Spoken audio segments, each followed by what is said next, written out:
Kapag Pinay at foreigner ang mag-asawa, malinaw ang batas. Hindi pwedeng maging may-ari ng lupa ang foreigner. Kaya kahit pera pa ng foreigner ang ginamit, ang titulo ay dapat nakapangalan lang sa Filipina spouse. Pero ito ang twist na dapat alam mo. 1. Sino ang may-ari ng lupa? Ang Filipina. Kahit 100% pera pa ng foreigner ang pinambili. Hindi nagiging conjugal ang land ownership kung may foreigner na asawa. 2. Paano kung ibenta ng Filipina ang lupa? Pwede niya itong ibenta kahit walang pirma ng foreigner dahil hindi siya co-owner at hindi pwedeng maging co-owner. 3. Pero pwede bang questionin ng foreigner?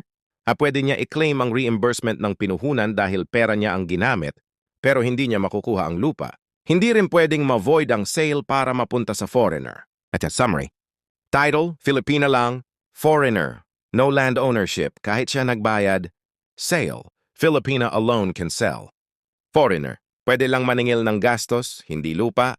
Kaya kung halo ang citizenship sa pag-aasawa, dapat malinaw ang rights para walang gulo. Nandito ang GC Land Surveying kasama ang iyong attorney engineer para i-guide ka. At syempre, libre ka ng natuto. Uy naman, don't forget to subscribe, like, follow, and share.